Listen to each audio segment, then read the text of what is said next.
दोस्तों, क्या शादी के बाद पत्नी की प्रॉपर्टी पर पति का पूरा हक होता है? क्या अगर पत्नी की मौत हो जाए तो सारी संपत्ति अपने आप पति के नाम हो जाती है? और सबसे बड़ा सवाल, अगर वो प्रॉपर्टी मायके से मिली हो तो असली वारिस कौन होता है?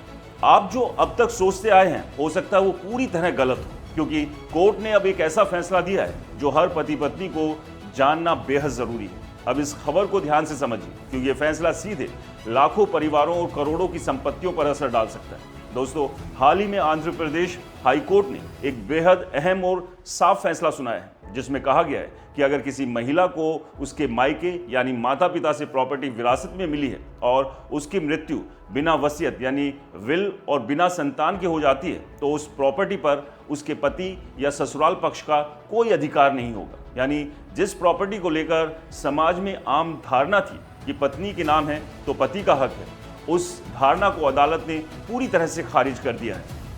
दोस्तों, कोर्ट ने साफ किया है कि ऐसी स्थिति में संपत्ति वापस महिला के मायके पक्ष यानी उनके पिता के उत्तराधिकारी को जाएगी। ये फैसला हिंदू सेक्शन एक्ट 1956 की धारा 15(2)(a) के आधार पर दिया गया, जो खास तौर पर महिलाओं की विरासत से जुड़ी संपत्तियों के लिए अलग नियम तय करती है।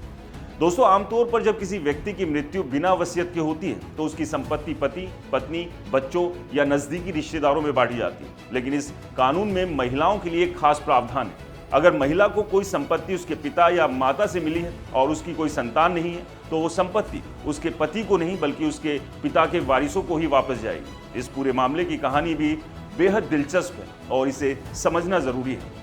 दोस्तों, दरअसल ये विवाद एक पारिवारिक प्रॉपर्टी ट्रांसफर से शुरू हुआ। साल 2002 में एक महिला ने अपनी पोती को एक संपत्ति गिफ्ट के तौर पर दी थी। ये संपत्ति मूल रूप से उसी परिवार की थी, यानी मायके की संपत्ति थी।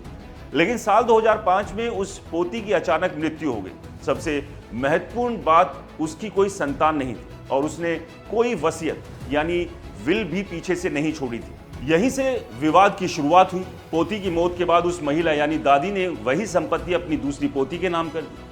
ये एक तरह से परिवार के भीतर ही संपत्ति को बनाए रखने की कोशिश थी। लेकिन मामला तब उलझ गया जब महिला की मृत्यु के बाद दूसरी पोती ने इस संपत्ति को अपने नाम दर्ज कराने की प्रक्रिया शुरू में राजस्व अधिकारियों ने उसके पक्ष में फैसला भी दे दिया और संपत्ति ट्रांसफर की अनुमति भी दे दी। लेकिन कहानी में ट्विस्ट तब आया जब पहली पोती के पति ने इस फैसले को चुनौती दे दी। उसने दावा किया कि चूंकि उसकी पत्नी उस संपत्ति की मालिक थी, इसलिए उसकी मृत्यु के बाद उस संपत्ति पर उसका अधिकार बनता है।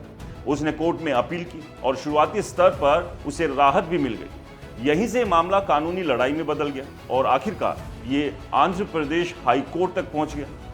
कोर्ट में इस केस की सुनवाई के दौरान जज ने पूरे मामले को विस्तार से समझा और कानून की धाराओं का गहराई से विश्लेषण किया। उन्होंने साफ कहा कि इस केस में जो संपत्ति थी वो महिला को उसके मायके से मिली थी, इसलिए उस पर विशेष नियम लागू होंगे। अगर महिला की मृत्यु बिना संतान और बिना वसीयत के होती है तो उस संपत्ति का अधिकार पति को नहीं बल्कि महिला के पिता के वारिसों को मिलेगा।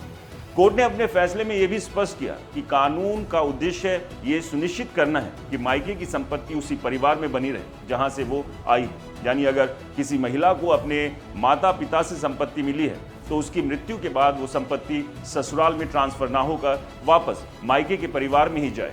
दोस्तों, ये प्रावधान खास तौर पर इसलिए बनाया गया ताकि महिलाओं की पैतृक संपत्ति का गलत तरीके से ट्रांसफर ना हो सके। इस फैसले के बाद कोर्ट ने निचली अदालत के उस आदेश को खारिज कर दिया जिसमें पति को अधिकार दिया गया था और साफ निर्देश दिया कि संपत्ति को महिला के मायके के उत्तराधिकारियों को वापस सौंपा जाए। इसका मतलब ये हुआ कि दूसरी पोती जो उसी परिवार की सदस्य थी, उसका दावा वैध माना गया और पति का दावा खारिज कर दिया गया। दोस्तों, अब सवाल उठता है, क्या ये फैसला हर केस में लागू होगा? जवाब है नहीं, लेकिन ये एक बेहद महत्वपूर्ण उदाहरण जरूर बनेगा।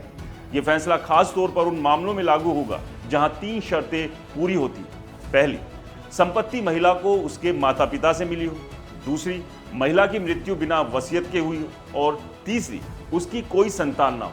अगर इन तीनों में से कोई भी शर्त बदल जाती है तो परिणाम भी बदल सकता है।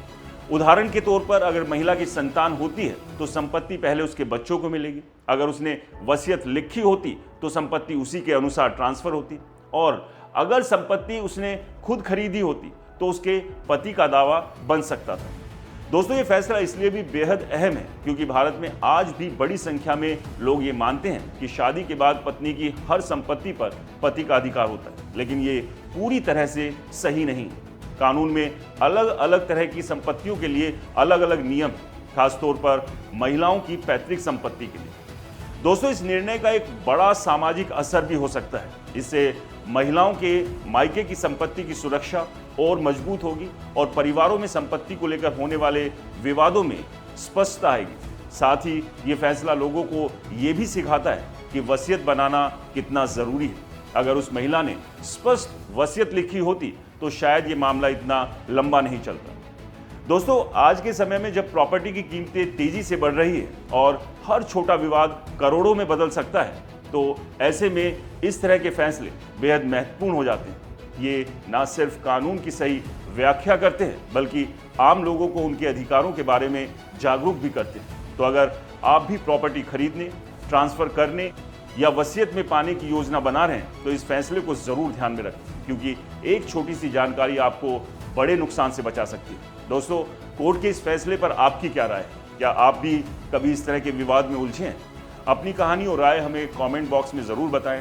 वीडियो पसंद आया हो तो इसे लाइक करें, अपने रिश्तेदार, दोस्तों, जानने वालों को शेयर करें, ताकि उन्हें भी ये जानकारी स्पष्ट मिल सके। और साथ ही हमारे चैनल को सब्सक्राइब और फॉलो करना बिल्कुल ना भूलें। नमस्कार।